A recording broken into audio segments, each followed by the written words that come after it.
Wait, what? Really? Okay. Okay, with your host, Loren Weisman. This is a fully licensed theme song for the show about stuff that makes you say, wait, what? Really? Okay.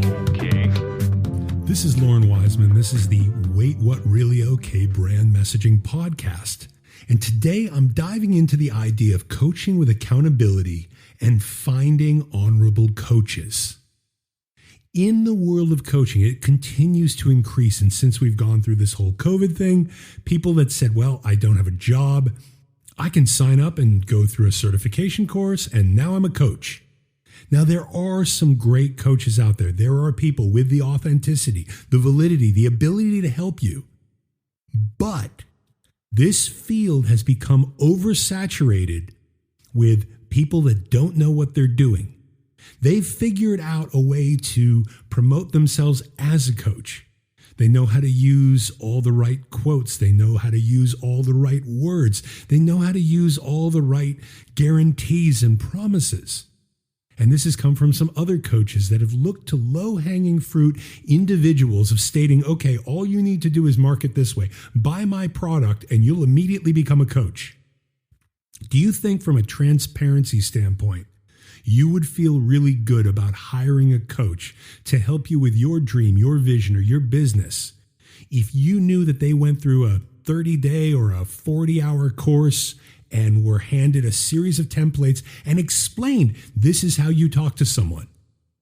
Inside of some of these subscription, download, you buy these courses, they even explain how you can blame your client for what they didn't do to clear you of liability. That to me is unethical, it's immoral, and it's just off. But it also brings up the problem. Each of us out there looking for help from strategists, consultants, coaches, whoever, it is our responsibility to do the due diligence, to do the double checking, to look a little bit deeper than the hype and the promotion that's out there. And don't get me wrong, some of these authentic, authoritative coaches, they do that hype. But oftentimes and most times, they have the validity, the authority, and the authenticity to back it up. So I'm going to hit on the idea of the problem with coaches. I'm going to hit on from the idea of the problem from a client standpoint and kind of mix this together, because this is as much for the valid, authentic, authoritative coaches as it is for those that are searching for them. This isn't an entire bashing of coaches. There are some good coaches out there. However, the biggest problem I have, and diving right in, the biggest problem I have is, and even for the ones that have been successful, they claim a level of success and then they have immediately transferred that success into them knowing how to coach. I know many people that don't know how to teach, that don't know how to coach, that are incredible experts and authorities in their field. But that transition to be able to share, to be able to teach, to be able to steward, it isn't there. That's not a bad thing. But you'll see with some of these coaches, there's this thing of, okay, money has gone shy because of Corona, because of whatever else. And so now I'm going to coach. And now I'm going to sit here and explain, look, I did this, I made this, I created this, and I can now help you do it too. Which oftentimes just is not true. It's not a fact. And it can put you into a problem situation where, yes, this person was successful. And yes, what they did worked for them, but it might not necessarily work for you. I tie it back and I circle it back around to the music industry. There's certain individuals inside of the music industry that I would just rather see them state, this was my experience. This is what happened and this is how it happened. Or at least, even from a more humble standpoint, this is what I saw going on around me and this is what I understood was happening. Because a lot of times these people, they don't know. Yet you have these people that were in bands. You have these people stating, okay, this is how you do it. And they didn't even know the money that was behind them. The other aspects of marketing, the music business plan, what the label was doing. Again, and not trying to knock Dave Grohl. I think the guy's amazing. I think he's an incredible talent. I think he's an amazing musician, songwriter, drummer, and just an all-around cool dude. At the same time, I'd love it if he would stop explaining how the music business works. Maybe currently how it works, and how it works for someone that was not completely fully in on what brought his first band to the success that it reached. One view standpoint of, well, we were doing this, and then we did this, and this happened. There was a lot of strategy. There was a lot of money behind it. It's the same thing with David Byrne from Talking Heads when he goes out and explains, this is how you do Twitter. I'm sorry, David.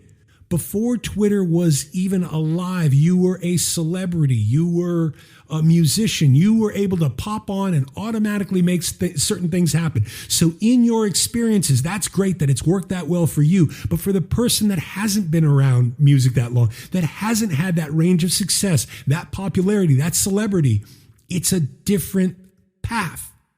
And that brings it back to coaching. Looking into the coaching and looking for these core points. Are you getting a quarter truth, half truth, or expired truths? Are they putting out things where their entire coaching platform is showcasing the authority and authenticity of other people, but not them? There are certain coaching platforms where they explain, put up a picture of yourself, make sure you have money, stand in front of a nice car, even if it's not yours. Then in between those, put up the Zig Ziglar quote, put up the Tony Robbins quote, put up the Gary Vee quote, mix these together. They're playing to a certain extent, certain mind games to play off the authority of other people and then take it to you. That's dangerous. And it works. A lot of people benefit from it, but it can be a harmful thing. It can be just, I really would love to see more people go the moral route. To take responsibility for whatever business that they're growing, to steward the wealth. You want money coming in, that's great. And you want to get a whole bunch of clients, that's great. But are you serving those clients? Or are you just cherry picking out there and trying to get the next dollar and hustle, as they say? I can't stand that term. You got to hustle more. And that's where it comes to the blaming, the next part. You didn't hustle hard enough. Well, this didn't work. I tried this. Well, you didn't do it right. Well, I did it exactly the way that you told me to, but it didn't work. Well, you didn't want it hard enough, or you didn't try hard enough, or look at all these other people that did this, or I did this. Here comes in the accountability. To ask a coach to clearly define the parameters of what they're going to do. It's not saying that a coach has to write down, you will be successful if you do that. And when they put that kind of thing out there, that's a very dangerous claim to make. I wish, on the standpoint of coaches, consultants, and strategists, that they were held as accountable as doctors. And wouldn't that be a wonderful thing? Because a lot of them would have to shut their mouths really quickly or change the tone, the messaging, and the text of what they're sharing. Now, in that, is a coach that you're getting involved with, have they offered you a non-disclosure agreement? Or have they asked if you want one? Do you have something that's proprietary? Because if you're talking to a business coach or a success coach and they get wind of all that you're about, what is stopping them legally from taking that anywhere else? Now, an NDA it's a step. It's not complete security, but at least it's a step. And on that same level, what are you going through? What is there an out clause? Do you have a consulting services agreement or a strategic services agreement with any kind of consultant that you work with? That's why I really like, and what I do with people is I usually say, let's do 1, 2, maybe 3 sessions. These are what the sessions cost. You'll get a sense of me and you'll get a sense of FSG. And from there, you can make a decision, and from there, we can create an agreement, a statement of work, a sense of how I work, a sense of what I expect from you. There is the ability that, yes, of course, the person that's being coached, they might not do it. They might not get it done. They might not follow through. They might not complete the work that they should be completing. But at least if you have it on paper, and you showcase what the expectations are, what the responsibilities are from both sides, you're coming into a better relationship. You're coming into a better agreement. You're coming into a better understanding that in turn can create better results. It's looking into that and asking, okay, What happens if this thing's really going downhill? Where is the commitment? Where can this contract be broken? If X number of payments are required, where does it stop? Where are the refund policies? Where are okay, this didn't work out, or a certain invoice was there. If it's a no refund policy, is there something there where you get a certain amount of credit? What rights does everybody have, and why isn't that written out with most coaches? There's a magazine out there, Six Figure Coach. And to me, it's a little bit dangerous. It's coaches going in there and they're reading off of the Gary V's and they're reading off of these big coaches. And here's this and here's how to present and boom, boom, boom. A lot of it, in the few that I've scrolled through, it's so much about marketing. And to me, a negative approach of almost psychological operations to continue to draw more people to you. These ideas of, no, this is what you want to tweet today. And this is what you want to market. And this is how you want to interact with this. And here's how you stay hot on the topics that are trending. What if what you know inside of your authority and your authenticity has nothing to do with what's trending right now? So do you go to that false place to then begin to try to be cool and be out there? Or is it a shift to share something about your view, what you have? So many of these coaches, the bulk of their content is all based in solely marketing. I will do, I can get you. Don't you wish you were making this amount? And then what's worse, these are the ones I find the most immoral personally. The direct sales, the MLM coaches, the ones that say, first off, you're going to pay me, then you're going to get under my funnel. Now you're not trying hard enough. Now you've got to do this. Now you've got to prove yourself to me. Why do you need to prove yourself to any coach? It's about proving yourself to you and then understanding maybe a particular person that they're not the best person to work with. So then inside of a statement of work, inside of a release from a situation, can you get out or are you locked in?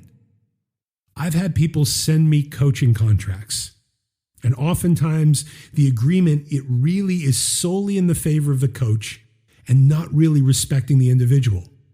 And because they signed it, there's not much that they can do about it. There was one particular person, they sent me, it was a 3-page consulting agreement. I said, I think this looks good. I'm looking forward to reading it. The entire consulting agreement only protected, it wasn't really an agreement. It was a statement that kept the coach out of any kind of liability, out of any kind of responsibility for following through. And this particular coach, all they did was say, go back and read this. You want to know about this? Go back and read this.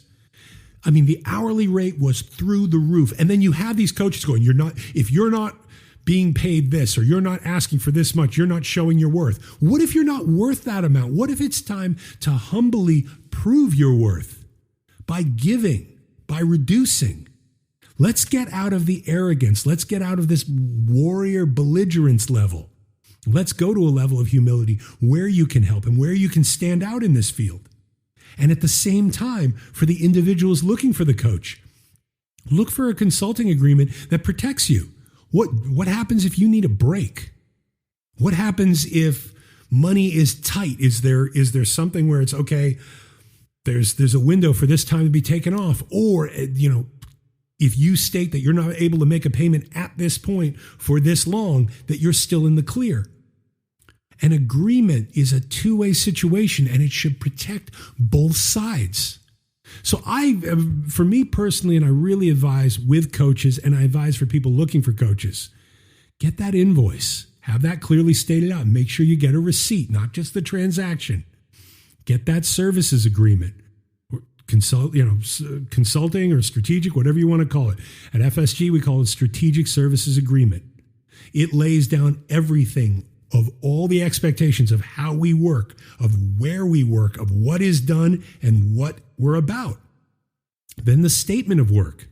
Now, statements of work, they can be a little bit broad. And some people, I've had certain people ask me, well, I was talking to this coach and they said they couldn't give me a statement of work because all of it's conceptual. That's fine. And a lot of consultants, there are elements that are conceptual. They are strategic. It's more time than it is necessarily the statement of work you get from a home builder. But it can be listed out the topics that they're going to hit. It doesn't mean that they have to make sure that you are a master in any of these topics, and no one's a master anymore. That's another conversation and another podcast for another day. But that these things were gone over. These were the elements that we hit. We went across these things. We discussed these things. And it's following up that in this session, this was discussed, or this documentation to allow you to do this, or this video, or this audio. When that's brought forth, you as the coach have served your client, and as the client, you have received service from your coach. And that's fair, and that's moral. The last parts come down to, so I said before, we said invoice, we said the non-disclosure agreement, so things kept private. We said the services agreement and the statement of work of what's going on in there. And in that documentation, there is clarity. There is authority. Also asking, doing, in the last part here, doing the due diligence. Who has this person coached? Or even if it's not necessarily who they've coached, because maybe they'll come out in full honor and say, I haven't coached anybody like you. So you can go call this guy that spent 10 times the amount and be thrilled with his response. Or you can look through the items and the pieces and the content, which I believe more coaches should have up than just marketing, about what they're about. It comes back to that element of getting someone to understand what path you would take someone on. FSG has a particular client. They said, who else have you worked with like us? And who can we look at? Well, no one for this particular client. Never done anything in this area. But under the overarching themes, the umbrella of what's happening inside a business, this is the approach we take. This is why we take it. This is what we've seen in competitive and comparative, in the contrasting. And this is why we do that. But had we sent them to someone and said, go talk to so-and-so, they love us. That ends up being a selfish testimony because this individual did something that cost so much more and it really didn't relate. So asking your coaches, I don't want your best testimonies. I want to understand your authority. I want to understand your authenticity. Let them share through podcasts, through videos, through blogs, what they're about, what their take on things are. And does that resonate with you? Because anybody can sit there and put out and state, hey, this is great, this is great, this is great.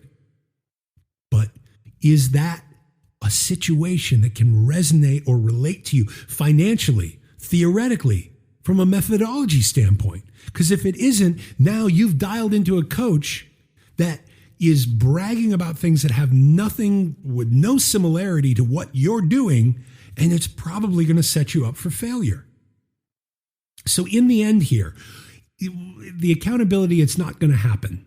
We can't make coaches accountable like we do doctors or like we do lawyers. That's unfortunate. Let's be realistic.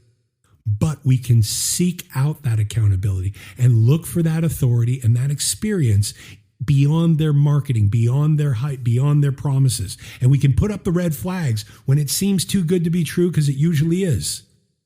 When it seems like it's all hype and no substance, then maybe they'll end up coaching you with all hype and no substance. Is there a foundation of liability, of shared understanding, of responsibility? Are they putting a consulting services agreement in front of you? Are they putting an NDA to protect you? Are they explaining ways that if this doesn't work, this is how it ends? Or if it does work, this is how it can continue? Are the expectations and responsibilities there for all sides?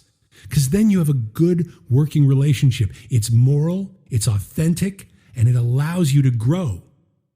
If it's not there, be careful. Try with some of these coaches. If someone feels really good and it's not there, maybe do 1 session, 2 sessions, 3 sessions. If it's really feeling strong to you, and if they won't allow for that or they'll only do a package, watch out. To those looking for coaches, honor yourself, your dream, your business, your vision that you want to grow, and protect it as you bring someone in to help you. Are you protecting that business? Are you protecting your finances? Are you protecting your time? Treat it like that and vet that person or that individual or that company. Vet them. Look across their content. Look across what they say, how they say it. Look across their marketing. Is it all regurgitated from somebody else's authority, or is it them? And inside of it, does it make sense to you? Are those foundational documents in place to protect all parties? Is there a way out? All of those things, have a look before you look to sign, or you look to subscribe to those methods, or you look to buy in. Get away from the popularity and seek out the authority in it, because that authority will help your business. And to the coaches, lastly, the authentic ones, the authoritative ones, stand out by stepping up and setting up your authenticity, your experience, and your validity to shine. Showcase through videos, audios, blogs. Don't make it all about marketing. Show that you care and you have the experience and the authority to help, not just hype. Because in the end, when we, as those that want to be coached, or we that are coaching others, hold ourselves and the other party accountable, we can account for a lot more progress and process than just falling into the template hype that so many are practicing and so many are harming others with today. Wait, what? Really? Okay.